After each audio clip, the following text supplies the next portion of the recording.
Programme میں آپ کو خوش آمدید کہتے ہیں. میں اسد اللہ خان ہوں. آج ممبر جوڈیشل کمیشن اختر حسین صاحب نے جوڈیشل اپوائنٹمنٹ پر تحفظات کا اظہار کرتے ہوئے استعفیٰ دے دیا ہے. اور جو چیزیں سامنے آئی ہیں وہ یہ ہیں کہ کچھ دن پہلے جوڈیشل کمیشن کے اجلاس میں وہ اپوائنٹمنٹس کے خاص طور پر اسلام آباد ہائی کورٹ میں ججز کی ٹرانسفر کے حوالے سے اور اسلام آباد ہائی کورٹ میں جب تک کہ سینیورٹی کا معاملہ ڈیسائیڈ نہ ہو جائے اس وقت تک چیف جسٹس اسلام آباد ہائی کورٹ سے چیف جسٹس عامر فاروق صاحب کو سپریم کورٹ لانے کے مخالف تھے. بہرحال انہوں نے اپنے ریزگنیشن میں لکھا ہے کہ وہ جوڈیشل اپوائنٹمنٹ پر اپنے تحفظات کا اظہار کرتے ہوئے استعفیٰ دے رہے ہیں. دوسری امپورٹنٹ ڈیولپمنٹ یہ ہوئی ہے کہ سپریم کورٹ جو ایسوسی ایشن ہے اس نے آج جو پیکا ہے اس کی خلاف اپنی رائے کا اظہار کرتے ہوئے ایک سیمینار بھی کیا میڈیا انڈر اٹیک کے نام سے, اور سپریم کورٹ بار ایسوسی ایشن کے صدر نے مخالفت کی اس پیکا کی اور اسے واپس لینے کا مطالبہ کیا ہے. حالانکہ یہ اعظم مزید تارڑ صاحب اور احسن بھون صاحب کا جو گروپ ہے اس کے حمایت کے ساتھ صدر منتخب ہوئے ہیں, اس لیے اس کو بہت حیرت کے ساتھ دیکھا جا رہا ہے. چیف جسٹس سے ملاقات بھی ہوئی ہے پاکستان تحریک انصاف کے کچھ رہنماؤں کی, اس پہ بھی بات کریں گے کیا بات چیت ہوئی. ہمارے ساتھ آج کے پروگرام میں بیرسٹر عقیل ملک صاحب موجود ہیں, MNA ہیں, مسلم لیگ نون کے رہنما ہیں اور وزیر اعظم کے ترجمان برائے قانونی امور ہیں. بہت شکریہ بیرسٹر عقیل ملک صاحب, خوش آمدید. اور بیرسٹر علی ظفر صاحب ہمارے ساتھ موجود ہیں, سینیٹر ہیں, پاکستان تحریک انصاف کے ساتھ آپ کا تعلق ہے. میں آپ دونوں کو خوش آمدید کہتا ہوں. بیرسٹر عقیل ملک صاحب, آج جوڈیشل اپوائنٹمنٹ پر تحفظات کا اظہار کرتے ہوئے اختر حسین صاحب نے ریزائن کیا ہے, آپ کیسے دیکھ رہے ہیں اس ریزگنیشن کو؟ بسم اللہ الرحمن الرحیم. اسد صاحب بہت بہت شکریہ. سب سے پہلی بات ہے کہ انہوں نے ایسے وقت پہ ریزگنیشن دیا ہے جب تمام تر جوڈیشل اپوائنٹمنٹس آلریڈی ہو چکی ہیں اور صرف لاہور ہائی کورٹ کی جو اپوائنٹمنٹس ہیں ڈسٹرکٹ اینڈ سیشن جج یا ایڈیشنل سیشن ججز کے حوالے سے جو 5-6 نام ہیں, 28 تاریخ کو JCP کا اجلاس ہونا ہے. اس اجلاس میں وہ شریک نہیں ہوں گے کیونکہ اب انہوں نے ریزائن کر دیا ہے. لیکن اسلام آباد ہائی کورٹ ہو, بلوچستان ہو, پشاور ہو, اس کے علاوہ لاہور ہو یا سندھ ہو, ان تمام ہائی کورٹس میں انہوں نے باقاعدہ سے اپنے حق رائے دہی جو ان کی JCP میں ہے اس کا باقاعدہ سے استعمال کیا. کئی کیسز میں انہوں نے یا کئی نامینیشنز پہ انہوں نے بالکل ساتھ دیا حکومت کا, اور کچھ ایسے انسیڈنٹس تھے جس پہ وہ ساتھ نہیں دیا انہوں نے.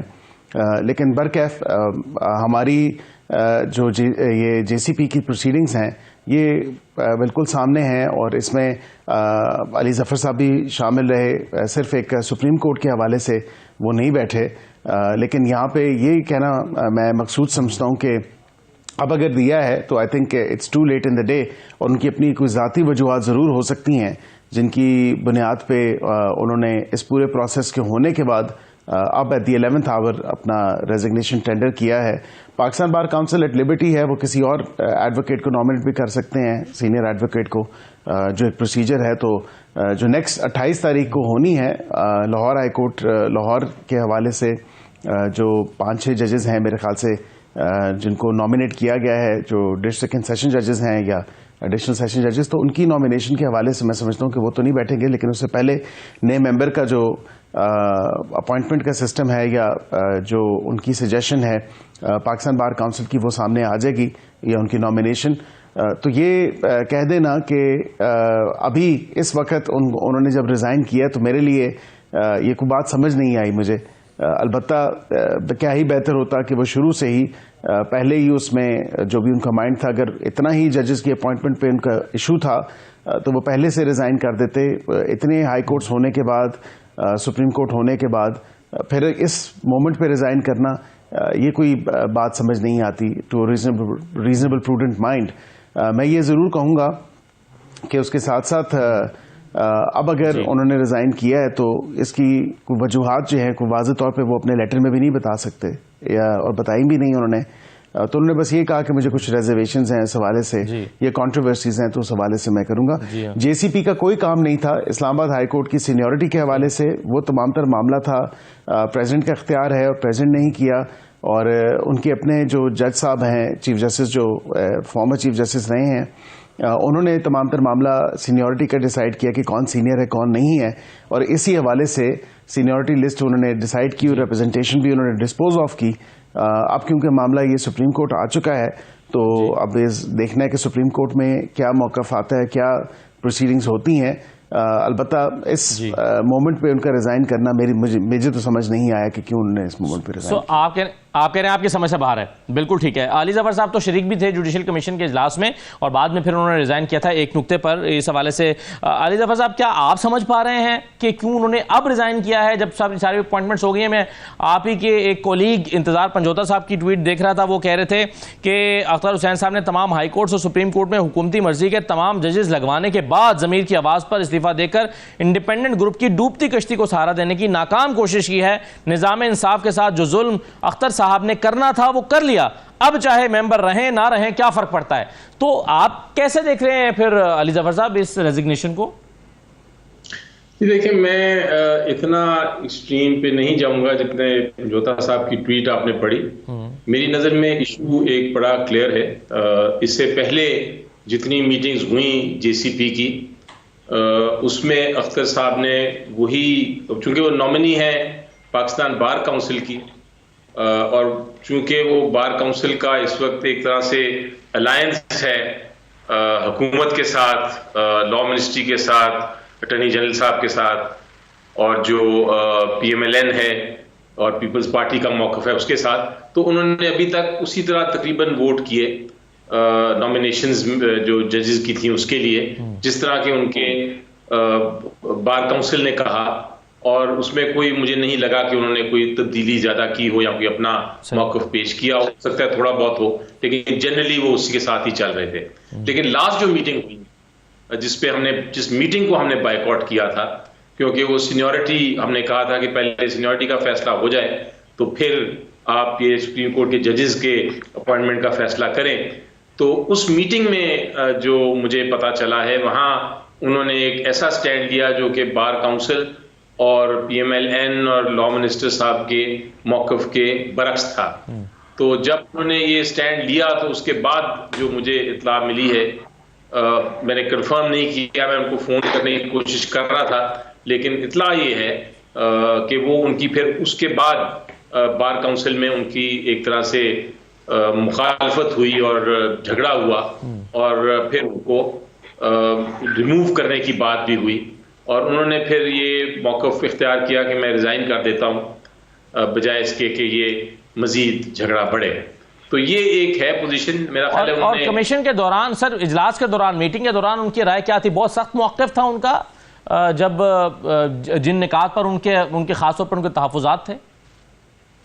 جی یہی، کیونکہ ہم نے تو بائیکاٹ کر دیا تھا اور اس میٹنگ کو، اور ہم میٹنگ سے باہر نکل آئے تھے تو ایگزیکٹلی کیا پوزیشن تھی اندر نہیں پتا چلا، لیکن جو بعد میں اطلاع ملی اور تھوڑی بہت گفتگو کی مختلف ممبر سے تو یہی لگتا تھا کہ ان کا جو ایک طرح سے بڑا ٹینشن تھی وہ ایک تو تھی جو لاہور کے جج صاحبان کو اپوائنٹ کرنا تھا اس پہ وہ نہیں آمادہ تھے.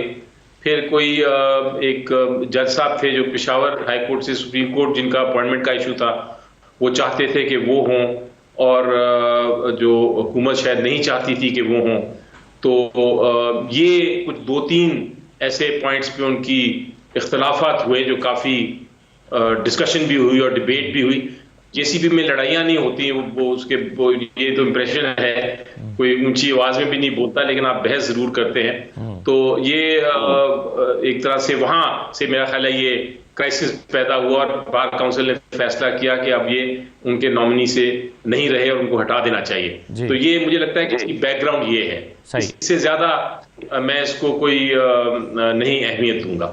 ٹھیک ہے، بالکل صحیح ہے. تو عقیل ملک صاحب، آج کچھ صحافیوں نے یہ دعویٰ کیا کہ احسن بھون صاحب کا نام حکومت زیر غور لا رہی ہے ان کے متبادل کے طور پر جوڈیشل کمیشن میں. کیا آپ اس کی تصدیق کریں گے؟ واقعی احسن بھون صاحب آ سکتے ہیں؟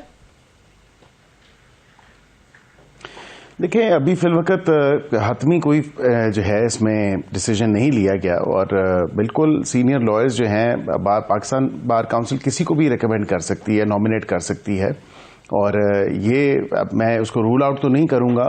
وہ ایک سینئر لائر ہیں، بالکل کنسیڈر ہو سکتے ہیں، لیکن ایٹ دس اسٹیج تو کوئی حتمی چیز نہیں سامنے آئی. پاکستان بار کونسل خود ایک انڈیپینڈنٹ ویو رکھتی ہے اور جو چیئرمین ہیں اور دیگر اس کے ممبران ہیں وہ آپس میں مشاورت کریں گے، ڈیسائیڈ کریں گے تو پھر اس کے بعد ہی جو نامینیشن ہونی ہے چاہے کسی کی بھی ہو باشمول ان کے تو پھر اس پہ ہو سکتا ہے. لیکن اس میں فی الوقت میں نہیں سمجھتا کہ کوئی صداقت ہے یا تصدیق کی جا سکتی ہے کہ فور شور انہی کا ہی نام ہے. دیگر اور کئی سینئر لائرز رول آؤٹ نہیں کر رہے ان میں سے بھی کوئی ہو سکتا ہے. تو جی جی بالکل صحیح ہے سر. یہ لیکن اگر احسن مون صاحب کا نام زیر غور آتا ہے جیسے کہ آپ کہہ رہے ہیں کہ ابھی آپ رول آؤٹ نہیں کر سکتے لیکن یہ حتمی بھی نہیں ہے, تو ایسی صورت میں پھر یہ الزام لگے گا کہ ایک ہی گروپ ہے, اعظم مزید تارڑ صاحب کے قریبی ہیں, تو پھر ایک بار کا نمائندہ جو اصل روح تھی اس کی کہ جوڈیشل کمیشن میں بار کی ایک نمائندگی ہونی چاہیے, تو وہاں پر تو پھر حکومت نے اپنا ہی ایک بندہ لگوا لیا ہے, تارڑ صاحب نے اپنا ایک بندہ لگوا لیا. پھر اس طرح کے الزامات کا سامنا جوڈیشل کمیشن کو نہیں کرنا پڑے گا کیا, اور حکومت کو بھی؟ دیکھیں اس پہ آلریڈی ہمارے پہ بڑا جو ہے ایلیگیشن لگا ہے. اختر حسین صاحب کے ٹائم پہ بھی جب ووٹ گنے جاتے تھے جے سی پی کی ممبران کی یا اس کی کمپوزیشن کے حوالے سے, تو اختر حسین کو بھی ہمارے کھاتے میں ڈال دیا جاتا تھا اور ان کو بھی کہا جاتا تھا کیونکہ یہ حکومت کی سپورٹ کریں گے. اور پاکستان بار کونسل جو ہے وہ ابھی فی الوقت کیونکہ لا منسٹر اور اٹارنی جنرل جو ہیں وہ شاید انفلوئنس کرتے ہیں, جس میں ایسی کوئی حقیقت میں بات نہیں ہے. پاکستان بار کونسل ایک اپنا ویو رکھتی ہے, انڈیپینڈنٹ ہے اپنے فیصلوں میں اور اپنی نامینیشنز میں. تو اس میں اختر حسین صاحب بھی ہمارے کھاتے میں ڈال دیے جاتے تھے. اگر واقعتاً ایسی بات ہوتی, اور میں ایکسیپشن لیتا تھا اس وقت بھی کہ اختر حسین صاحب کو پاکستان بار کونسل کے نمائندے کو آپ حکومت کے کھاتے میں نہیں ڈال سکتے. آپ اٹارنی جنرل کو ڈال سکتے ہیں, لا منسٹر کو ڈال سکتے ہیں, اور 2 ممبران جو ایک سینٹ سے اور ایک نیشنل اسمبلی سے ہیں, یہ 4 حکومت کی ووٹیں ہیں, اس سے زیادہ نہیں ہیں. سول سوسائٹی والی بھی وہ ہمارے کھاتے میں آ جاتی تھی کیونکہ وہ اسپیکر نے نامینیٹ کیا تھا, اینڈ سمبڈی جو اہل ہو سینیٹر بننے کا وہ کیونکہ ریکویزٹس تمام تر دیکھے گئے تھے. تو یہ ساری ووٹیں متواتر طور پہ آپ کے جتنے بھی جرنلسٹ بھائی اور بہنیں ہیں اور ٹی وی اینکرز ہیں, وہ بالکل مجھے یاد ہے بڑی اچھی طرح کہ وہ ہمارے ہی کھاتے میں ڈالتے تھے اور کہتے تھے کہ یہ آپ کا کیونکہ پڑلا بھاری ہے اور آپ کی ووٹیں جو ہیں نا وہ زیادہ ہیں تو آپ اپنی مرضی کے ججز لگائیں گے. حالانکہ ایسی بات نہیں ہے. تمام تر ایک نامینیشن کے اوپر, اور جو پرفارما تھا کیونکہ علی ظفر صاحب تو خود ممبر ہیں اس جے سی پی کی کمیٹی کے, تو بالکل اس میں انہوں نے دیکھا کہ جو پرفارما تھا ججز کی اپوائنٹمنٹ کے حوالے سے اور جو نئے رولز بنے ہیں تو بڑے سخت تھے اور بڑے اسٹرنجنٹ تھے, تو کوئی اس کو بائی پاس نہیں کر سکتا تھا کسی حوالے سے بھی. پریکٹسنگ وہ لائرز جو اچھی ریپیوٹ رکھتے ہوں, جن کی رپورٹڈ ججمنٹس ہوں اور جن کا ایک وسیع و عریض تجربہ ہو لیگل کیسز میں, تو انہیں کو نامینیٹ کیا گیا اور پھر ان کو ایلیویٹ کیا گیا. جی ٹھیک ہے, بیرسٹر صاحب ہمارے ساتھ رہیے گا, ایک چھوٹا سا بریک لیتے ہیں, بریک کے بعد واپس آتے ہیں.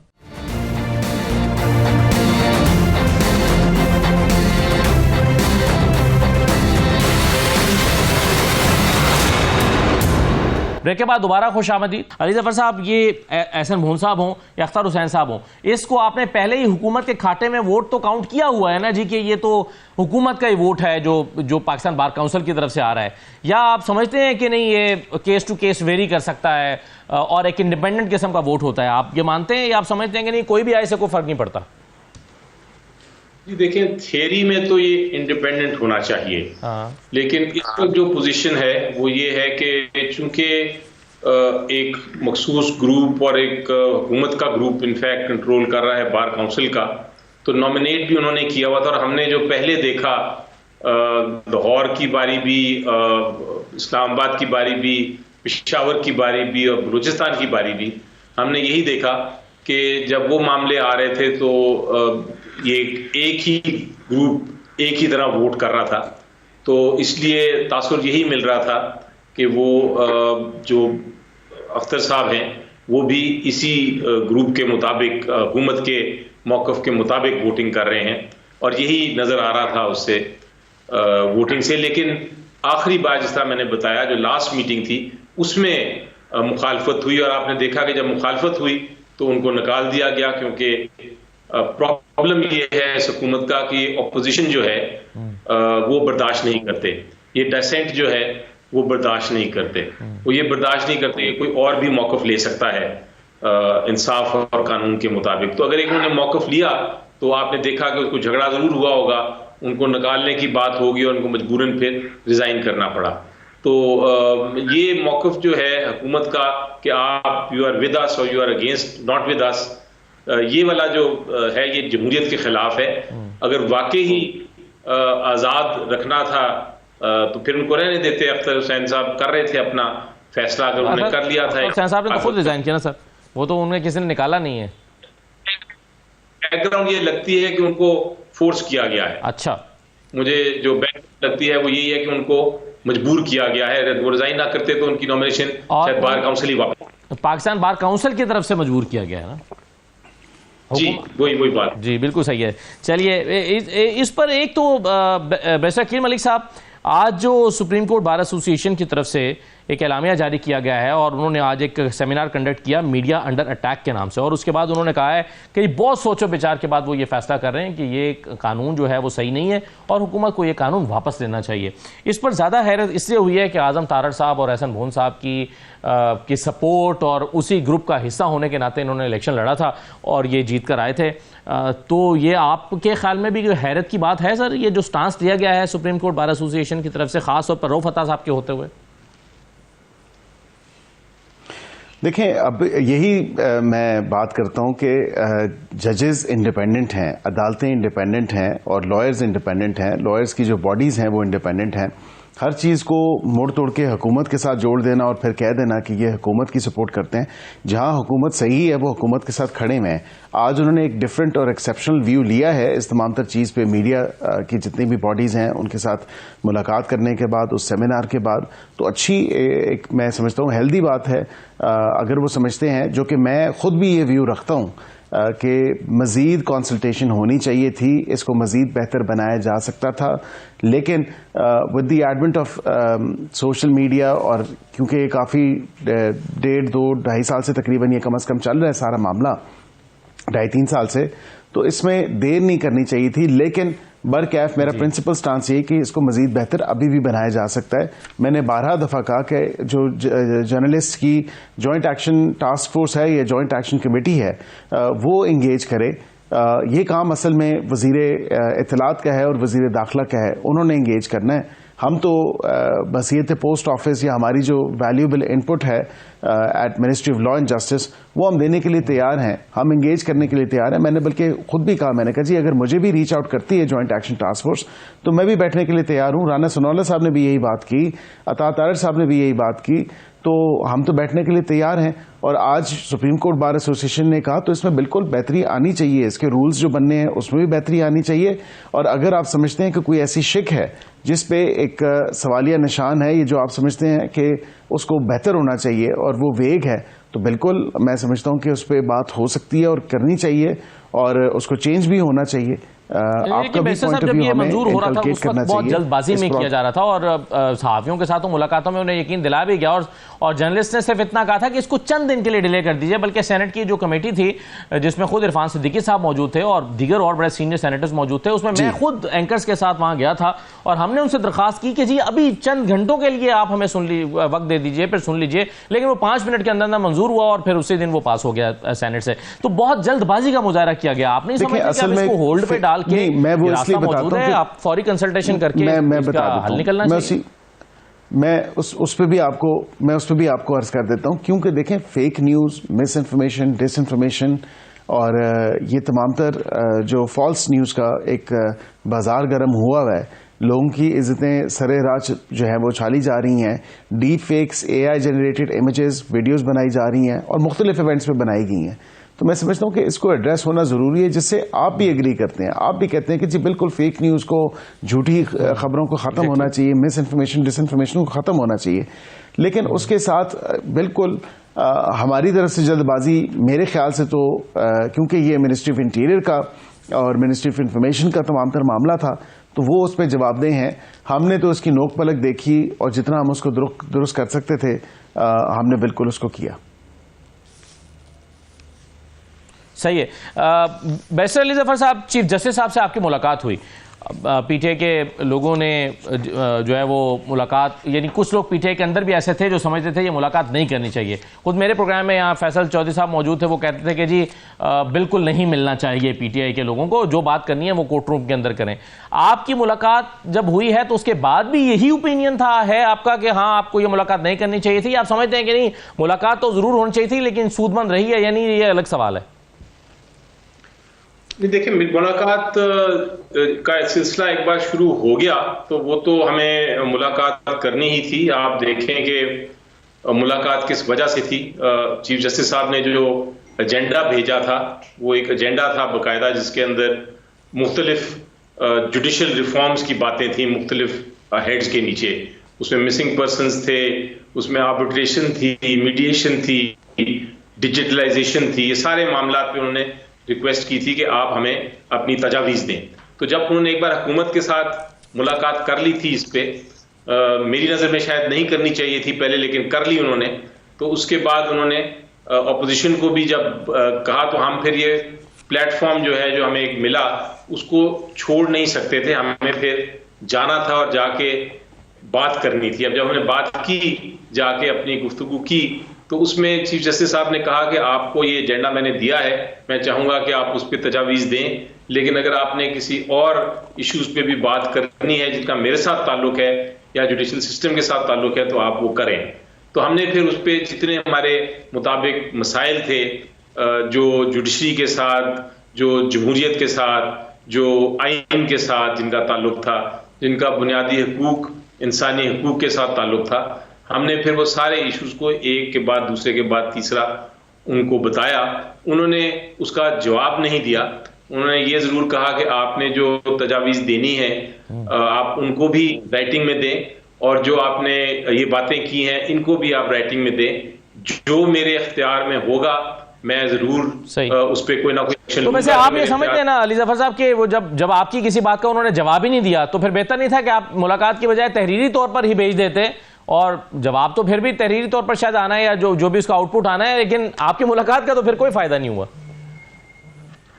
دیکھیں جو دو طریقے ہوتے ہیں, ایک ہوتا ہے تحریری طور پہ دے دینا, ایک ہوتا ہے گفتگو کر کے سمجھ کے اس کے بعد تحریری طور پہ دینا. تو میرا خیال ہے ہم چونکہ وکیل ہیں اور ہمیں پتہ ہے کہ بحث ہم پہلے زبانی طور پہ کرتے ہیں اور اس کے بعد پھر اس کو رائٹنگ میں بھی دے دیتے ہیں, لیکن وہ جو زبانی بحث کرنے کا اور موقف پیش کرنے کا ایک طریقہ کار ہوتا ہے وہ رائٹنگ سے زیادہ افیکٹو ہوتا ہے, زیادہ. ٹھیک ہے. سو سر آپ کا اعتراض یہ بھی ہے کہ وزیراعظم کو نہیں ملنا چاہیے تھا. اس پر عقیل ملک صاحب آپ کچھ کہیں گے کہ وزیراعظم کی ملاقات چیف جسٹس سے کیوں ہوئی اور پی ٹی آئی سمجھتی ہے کہ یہ ملاقات نہیں ہونی چاہیے تھی؟ دیکھیں پہلے پی ٹی آئی والوں نے شور و ویلا ڈالا کہ وزیر اعظم کی ملاقات ہوگی, اور شاید ان کو تھوڑی نا ان کی میموری جاگنگ کی ضرورت ہے. عمران خان صاحب جب وزیر اعظم تھے انہوں نے متعدد ملاقاتیں کی تھیں اس وقت کے چیف جسٹس آف پاکستان سے, ثاقب نثار صاحب سے, تو وہ تصویریں بھی منظر عام پہ ہیں. مختلف انہوں نے اپنی ایونٹس پہ یا مختلف ایشوز پہ ان کی ڈسکشنز بھی ہوئیں, انہوں نے ملاقاتیں بھی کیں, گائے بگائے ملاقات ہوتی رہی. یہاں پہ وزیر اعظم صاحب کی ملاقات جو تھی وہ 1 پوائنٹ ایجنڈا تھی, اور کیونکہ national judicial policy making committee جو ہے اس حوالے سے اور جوڈیشل ریفارمز کے حوالے سے جو کہ وقت کی ضرورت ہے, لیگل ریفارمز پہ تو ہم کام کر رہے ہیں فرام دا گورنمنٹ سائڈ, اور گورنمنٹ کا پوائنٹ آف ویو تو بالکل کلیئر ہے, لیکن جوڈیشل ریفارمز جو کہ وقت کی ضرورت ہے اور کیسز کا ڈسپوز آف ہونا, عام پاکستانی شہری کو جو انصاف کی جلد فراہمی ہے اس کو یقینی بنانا, اس حوالے سے بھی ہونا چاہیے, بیک لاگ کو ختم کرنے کے حوالے سے بھی ہونا چاہیے.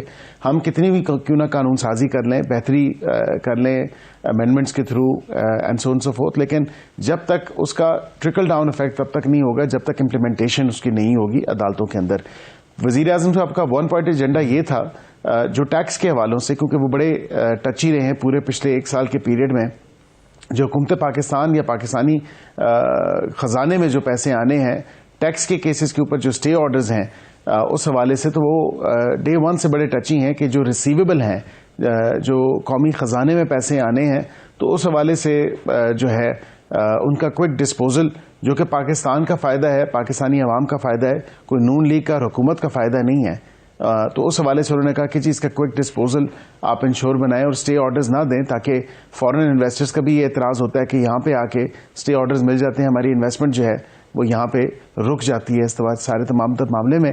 اور بالخصوص ٹیکس کے حوالے سے کہ ٹیکس کے کیسز میں جو ہے آپ اسٹے آرڈر دے دیتے ہیں, اور کئی اربوں میں وہ اماؤنٹ ہے جو ریسیویبل ہے, جو ملنی ہے اور جو آنی ہے ٹیکس کی مد میں حکومت پاکستان کو یا پاکستانی خزانے کے جو کہ عوام کے پیسے ہیں, تو اس پہ انہوں نے بالکل کیا, اور اس کے ثمرات بھی آنا شروع ہو گئے ہیں. آپ نے دیکھا کہ 24 بلین روپیز جو ہے وہ اس سے اسٹے آرڈر ہٹا ہے. بالکل صحیح جی رائٹ سر.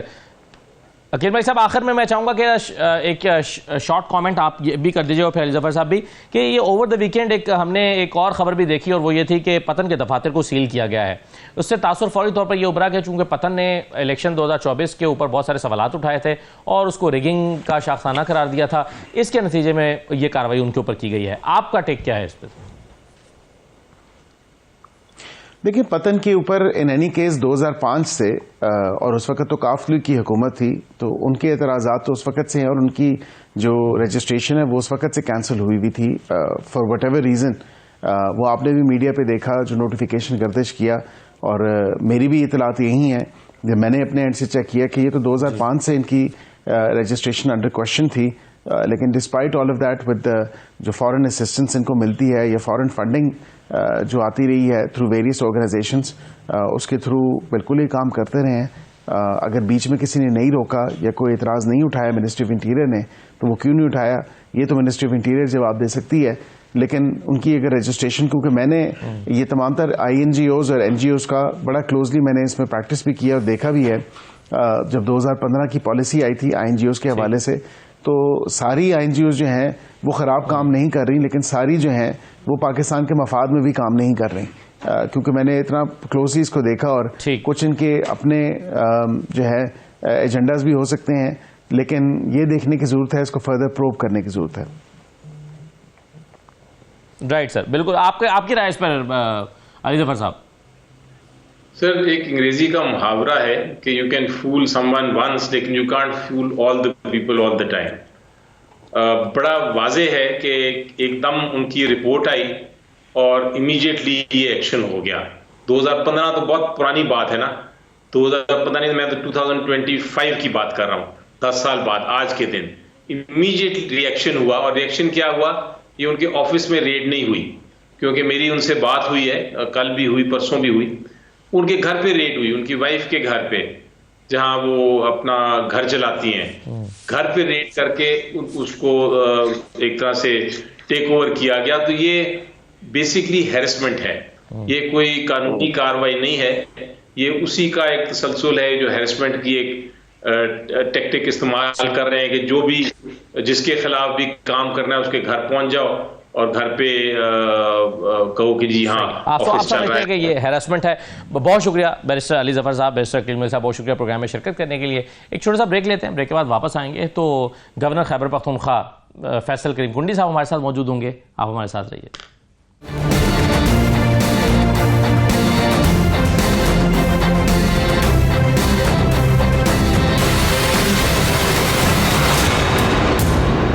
بریک کے بعد آپ کو دوبارہ خوش آمدید کہتے ہیں. گورنر خیبر پختونخوا فیصل کریم کنڈی صاحب ہمارے ساتھ موجود ہیں. بہت شکریہ کنڈی صاحب, آپ کو خوش آمدید کہتے ہیں.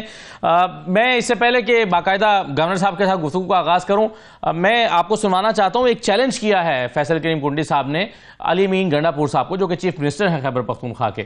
سنیے ذرا چیلنج کیا کیا گیا ہے. میں آج سی ایم سندھ کے بیاہ پہ اس کو موازنے کا چیلنج دیتا ہوں. بہت باتیں کرتے ہیں, ابھی بھاگے گئے. اگر آپ نے 1% بھی سندھ سے زیادہ کام کیا ہوگا تو میں گارنٹی کرتا ہوں کہ میرا سندھ کا وزیر ریزائن کرے گا. اگر آپ اس سے ہار گئے تو غیرت ہے نہیں میرے خیال میں جو استعفیٰ دے گا, کیونکہ پہلے ہی بہت سی موقع پہ یو ٹرن مار چکے ہیں. کنڈی صاحب بہت شکریہ, خوش آمدید. یہ آپ کس بنیاد پر چیلنج کر رہے ہیں کہ سندھ کی کارکردگی زیادہ اچھی ہے اور کے پی کی کارکردگی اچھی نہیں ہے؟ بسم اللہ الرحمن الرحیم. دیکھیں بہت سی ایسی چیزیں ہیں, میں نے سندھ بھی وزٹ کیا اور میں خیبر پختونخوا میں پشاور میں بیٹھا ہوں اور میں ہر جگہ وزٹ بھی کر رہا ہوں. آپ مجھے بتائیں میں کس چیز پہ بتاؤں. ایک بات تو یہ ہے کہ پہلے آج آپ ہیلتھ کے اوپر یہ بہت بڑا کرتے تھے, جو کہ ان کے بانی چیر عمران خان صاحب کے کزن چلاتے ہیں نوشیروان برکی صاحب, جو کہ امریکہ میں بیٹھ کر اور اسکائپ اور زوم پہ جو ہے ہمارا ہیلتھ سسٹم چلا رہا ہے, جس کو انہوں نے تباہ کر دیا.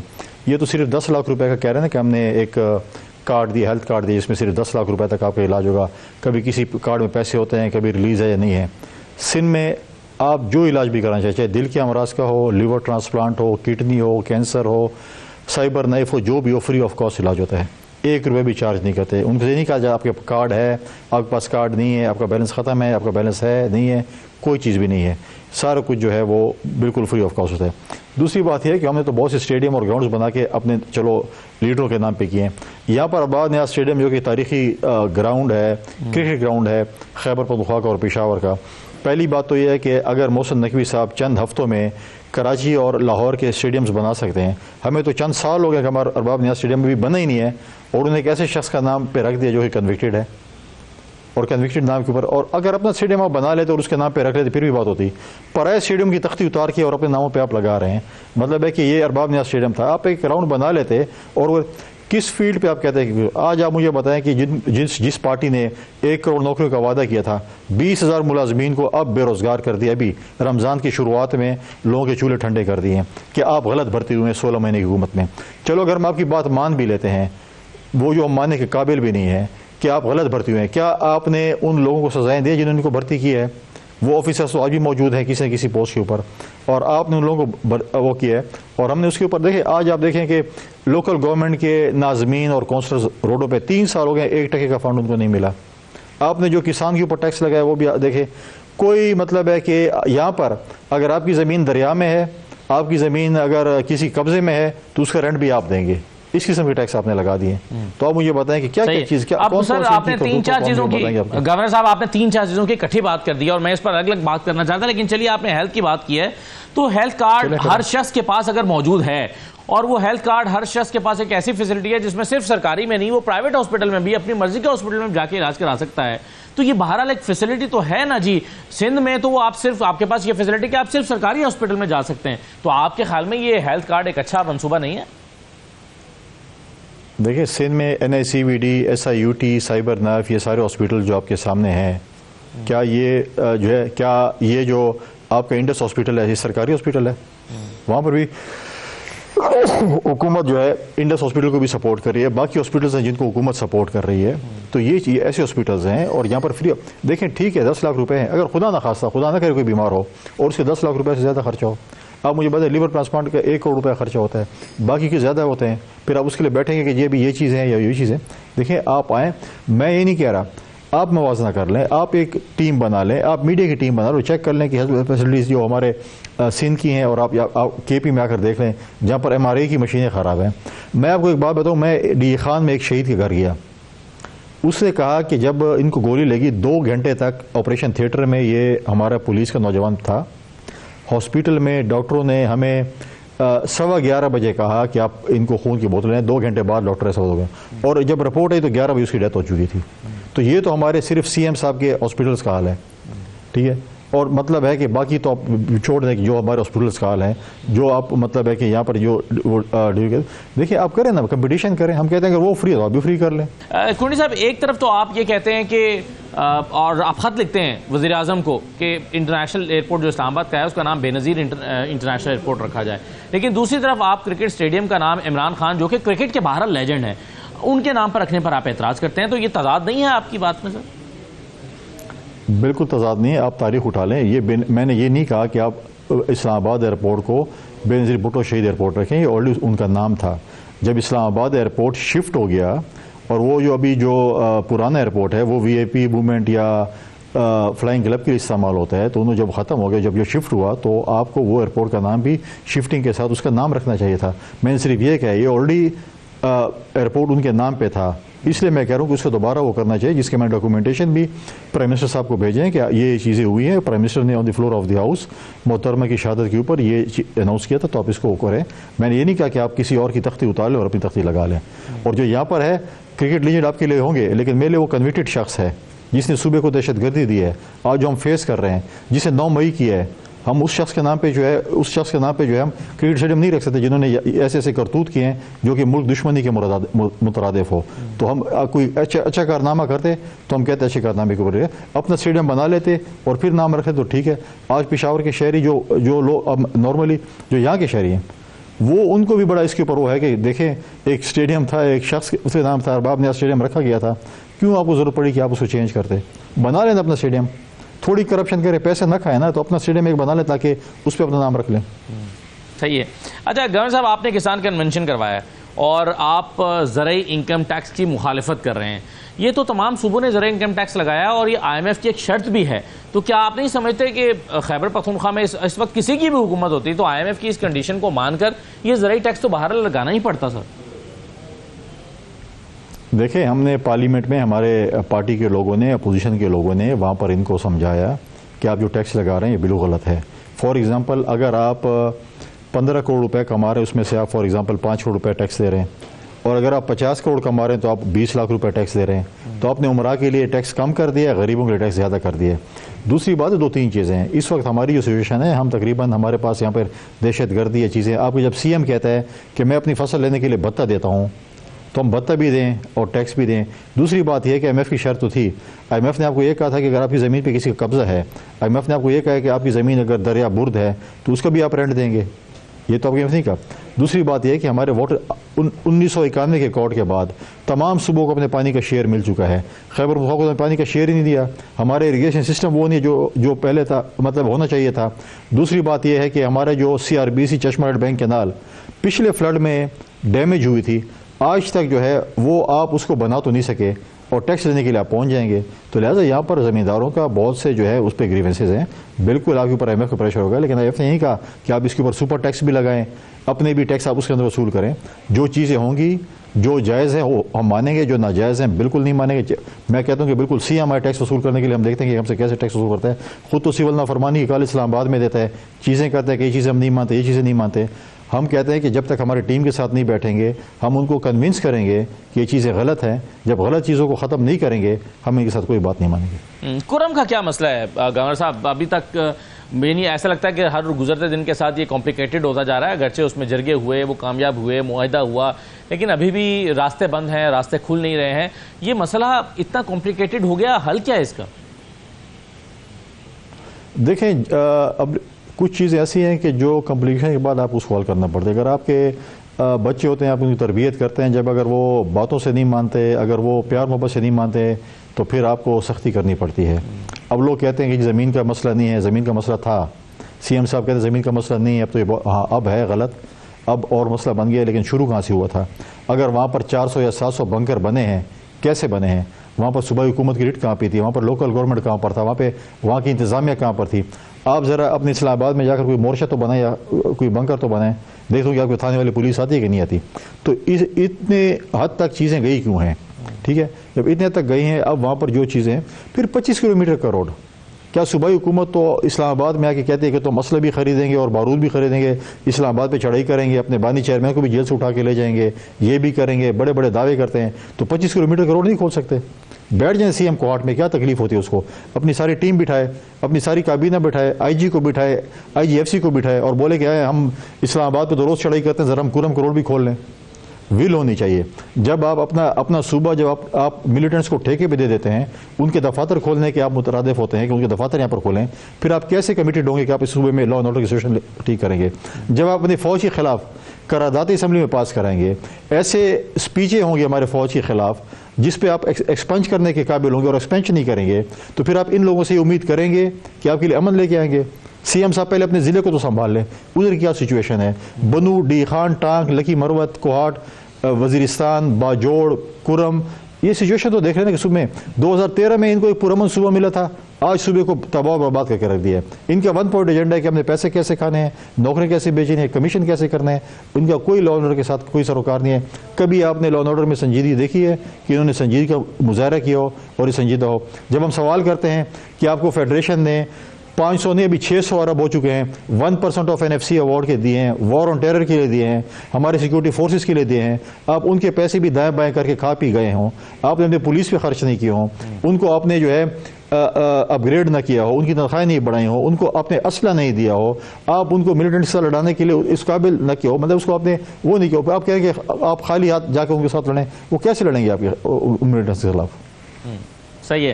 کونی صاحب, یہ ظاہر ہے خیبر پختونخوا میں سیاسی ایک ہم دیکھتے ہیں کہ گروپنگ اور وہ سب چیزیں وہ چلیں, وہ تو PTI کا مسئلہ ہے, لیکن یہ بھی ہم دیکھ رہے ہیں کہ کچھ لوگ یہ دعویٰ کرتے ہیں, جیسے کہ فیصل ووڈا صاحب, وہ کہتے ہیں کہ جی وہاں پر فارورڈ بلاک بن رہا ہے.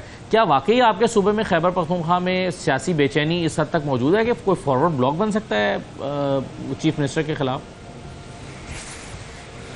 دیکھیں, ایک زمانہ تھا جب اب تو بانی چیئرمین کے خط کی بڑی وہ ہو رہی ہے کہ مشہور ہو رہی ہے، انہوں نے کوئی لکھا ہے، تو یہاں پر سے بھی خط لکھا گیا تھا سی ایم کے خلاف کہ اس کو ہٹائیں ورنہ ہم عدم اعتماد کی تحریک لیں گے. اور آپ کو یاد ہے کہ میں نے ایک زمانے میں کہہ رہا تھا کہ اعتماد کا ووٹ لے لیں، ٹھیک ہے. تو وہ تو کافی عرصے سے تھا کہ یہ چیزیں ہیں، اور جو چیزیں میں کہہ رہا تھا کہ ایسی چیزیں ہوں گی وہ آج ان کی پی ٹی آئی کے اپنے لوگ کہہ رہے ہیں.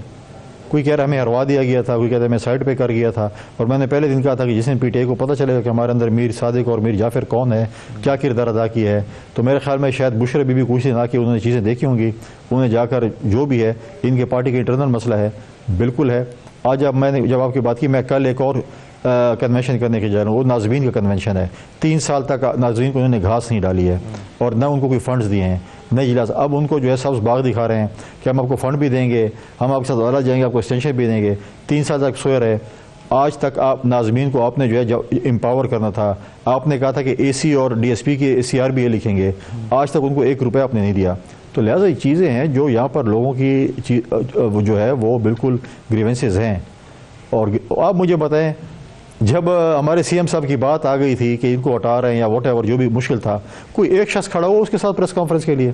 جو شخص سی ایم کے ساتھ کھڑا ہوتا ہے مروت صاحب کی طرح، تو وہ والی تباہ و برباد ہو جاتا ہے سیاسی طور پر. آپ کے خیال میں مسئلہ جو ہے وہ رکاوٹ وہ سی ایم ہیں خیبر پختونخوا میں علی امین گڈا پور صاحب ذاتی طور پر ان کا پرابلم ہے، یا پی ٹی آئی کا، یا جماعت کو آپ ذمہ دار ٹھہراتے ہیں؟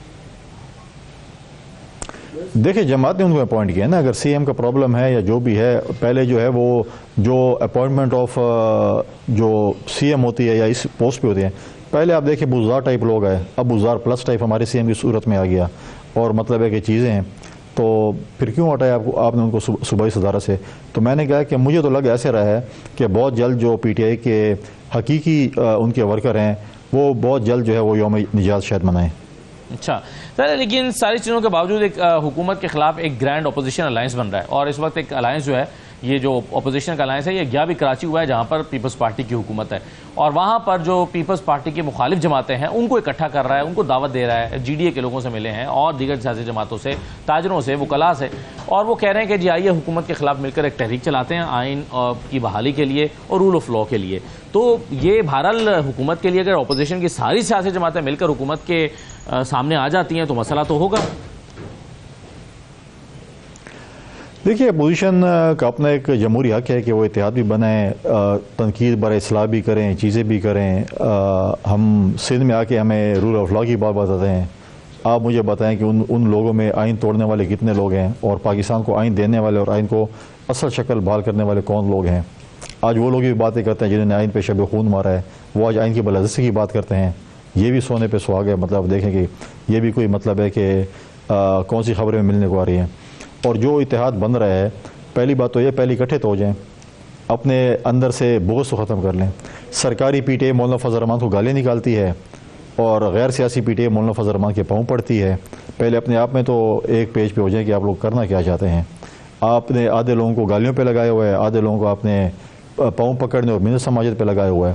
تو اب دیکھتے ہیں، پہلے خیر سے عبادت کر لے 1 مہینہ، اس کے بعد پھر ان کو بھی نپٹ لیں گے. ان کا جمہوری حق ہے احتجاج کرنا. اگر آپ یہ تو مانتے ہیں نا کہ مولانا فضل الرحمان صاحب آ جاتے ہیں on board P T I کے ساتھ، اپوزیشن کی ساری سیاسی جماعتوں کے ساتھ، تو پھر یہ اپوزیشن کا الائنس ایک زوردار الائنس بن جائے گا جیسے کہ پی ڈی ایم کے زمانے میں بنا تھا. زوردار بنے گا نہیں بنے گا، لیکن میں وہ منظر کشی کروں گا کیونکہ مولانا فضل الرحمان مجھے نہیں لگتا کہ بڑے سنجیدہ اور بڑے اچھے سیاستدان ہیں. وہ ان کی باتوں میں شاید نہ آئیں، لیکن پولیٹکس میں کوئی حرف آخر نہیں ہوتا. لیکن آپ اس کو بھی دیکھیں، ایک منظر کشی کریں نا، مولانا فضل الرحمان سٹیج پہ تقریر کر رہے ہوں اور پی ٹی آئی کے ورکر نیچے کھڑے ہوں، تو کون سے نعرے لگائیں گے؟ آئین کی بحالی کے نعرے لگائیں گے. اچھی بات ہے، ہم تو کہتے ہیں اچھی بات ہے. جمہوریت بہترین انتقام ہے. وہی مولانا فضل الرحمان کے پیچھے نمازیں بھی ابھی قبول ہو رہی ہیں، نفلیں بھی قبول ہو رہی ہیں، دعائیں بھی قبول ہو رہی ہیں. جو جب کہہ رہے تھے کہ ان کو مولانا بھی نہیں کہا جاتا، آج مولانا صاحب ان کے سیاسی مسیح بھی ہیں، ان کے پاؤں بھی پڑتے ہیں اور وہ بھی گھٹنے بھی پکڑتے ہیں کہ ہمیں اس گرداب سے آپ نکالیں. لیٹس سی، جب بنے گا تو پھر اس پہ بات کریں گے کیا کون سی جماعتیں کیا کرتی ہیں کیا نہیں کرتی. یہ بتائیے کونی صاحب کہ جب بھی بیک ڈور مذاکرات کی بات نکلتی ہے تو یہ جو خبر جنم لیتی ہے یہ پشاور سے جنم لیتی ہے اکثر اوقات. تو کیا آج کل کوئی اس طرح کی خبریں ہیں؟ آپ کے بھی سورسز ہیں بڑے، آپ باخبر ہیں، کیا چل رہا ہے اس حوالے سے کچھ؟ مجھے تو کوئی میری طرف سے کوئی بیک ڈور نہیں ہے جو میں دیکھوں کہ کوئی بیک ڈور سے کوئی مذاکرات ہو رہے ہوں. ایز سچ مجھے تو نظر نہیں آ رہا کوئی بیک ڈور مذاکرات ہو رہے ہوں. اچھا چلیں آخر میں یہ بتا دیں پھر کہ میچ آپ نے کل کہاں دیکھا پاکستان انڈیا کا, اور دیکھ پایا آپ؟ نہیں, میں نے کوئی میچ نہیں, کل مصروف دن تھا. اچھا. اور مجھے میں بلکہ ٹریول کیا تو مجھے پتا چلا کہ پاکستان جو ہے وہ میچ ہار چکے ہیں, اور میں پہلے ہی کہہ رہا تھا کہ جو ٹیم اچھا کھیلے گی وہی جیتے گی. اب صرف دعاؤں پہ تو ٹیم نہیں جیت سکتی نا, کچھ تو ان کو بھی کرنا پڑتا ہے. آپ کو کرکٹ میں دلچسپی نہیں ہے یا پاکستان کی ٹیم کے سے زیادہ امیدیں نہیں تھیں جو آپ نے میچ نہیں دیکھا؟ نہیں, کل ہمارا اصل میں کسان کنونشن تھا جب میچ تھا, اور پھر اور ایکٹیویٹیز تھی جس کے لیے ٹائم نہیں ملا میچ دیکھنے کا. بہت سارے لوگ یہ اس دفعہ کہہ رہے تھے کہ پاکستان کی ٹیم جس طرح کی بنی ہے, اس طرح کی جو ٹیم ہے یہ کوئی خاطر خواہ کارکردگی نہیں دکھا سکتی. کسی کو آپ ذمہ دار ٹھہراتے ہیں؟ بہت سارے لوگوں کے دل ٹوٹے ہوئے ہیں کل سے. دیکھیں, اس پہ بڑا ڈیبیٹیبل ایشو ہے. آپ کبھی میچ جیتتے ہیں, کبھی میچ ہارتے ہیں. آپ ہر میچ میں آپ اس امید کے ساتھ ہوتے ہیں کہ آپ جیتیں گے, تو یہ بھی نہیں ہو سکتا کہ آپ جیتیں گے. ہر اس میچ آپ ہاریں گے بھی نہیں. بات یہ ہے, دیکھیں ہم نے کرکٹ اکیڈمیز ختم کر دی ہیں, ہم نے کلب کرکٹ ختم کر دی ہے, ہم نے ڈپارٹمنٹ سے کرکٹ ختم کر دی ہے. تو آپ کہاں سے لوگوں کو گروم کریں گے؟ دیکھیں آپ اگر فورن کنٹریز میں جائیں, وہاں پر اگر آپ دیکھیں یو کے میں دیکھیں اکیڈمیز ہیں, کلبز کرکٹس ہو رہی ہیں, ڈپارٹمنٹ کرکٹس ہو رہی ہیں, جہاں سے بچے گروم ہو کر آگے آتے ہیں. ہم ایک میچ اچھا کھیل لیتے ہیں, پھر ہم سال تک اسی میچ پہ گزارا چلاتے ہیں کہ فلاں میچ اچھا کھیلا تھا, اب ایک سال تک اس کو چلاؤ, ایک سال تک وہ نہیں چلتا, پھر ایک میچ میں چل جاتا ہے, پھر اس کو سال اور ایکسٹینشن مل جاتی ہے. تو اس کی سب ایسی چیزوں پہ نہیں ہوتی ہیں. ہمیں جو ہے, اور دوسری بات یہ ہے, افسوسناک امر بھی ہے یا خوشائند امر ہے, جو بھی ایسو ہے, ہمارے پلیئرز جو ہیں, سینئر پلیئر جو کہ ریٹائر ہو چکے ہیں, وہ جا کر افغانستان کی ٹیم بلڈ کر رہے ہیں, پھر جا کر سعودیہ کی ٹیم بلڈ کر رہے ہیں, وہ ٹیمیں بلڈ اپ ہو رہی ہیں. ہم کہتے ہیں نہیں, ہمارے پاس فارنر آئے ہمیں جو ہے ٹیم بنانے کے لیے, ہمارے لوگ باہر جا رہے ہیں, اور ہم کہتے ہیں ہم جو ہے باہر سے لوگوں کو منگائیں. تو ایک اپوزٹ ڈائریکشن پہ چیزیں چل رہی ہیں. صحیح ہے, لیکن اپنے لوگوں کو لگایا نا, اپنے کوچ, اپنے سلیکشن ٹیم اور وہ سب لگایا, تو اس کے نتیجے میں دیکھیں نا کیا ہوا ہے یہاں پر. اور وہ پھر یہ ہوتا ہے کہ ہوتا رہتا ہے. دیکھیں آپ ہر وقت نہیں, دیکھیں آپ ہر وقت, ہاں ٹھیک ہے میرٹ ہونا چاہیے, اور اس میں یہ ہے کہ آپ ہر وقت جیت بھی نہیں سکتے, ہر وقت آپ ہار بھی نہیں سکتے. انڈیا کے ساتھ پریشر کا میچ ہوتا ہے, ہمیشہ میجورٹی انڈیا ہم سے جیتی ہے, پریشر ہوتا ہے, اور ہم پریشر میں کھیلتے ہیں. جب تک آپ ریلیکس ہو کر نہیں کھیلیں گے آپ کمپیٹ نہیں کر سکتے. چلیے, بہت شکریہ گورنر خیبر پختونخوا فیصل کریم کنڈی صاحب ہمارے ساتھ موجود تھے. یہ ناظرین آج کا پروگرام تھا, اجازت دیجیے, اللہ حافظ.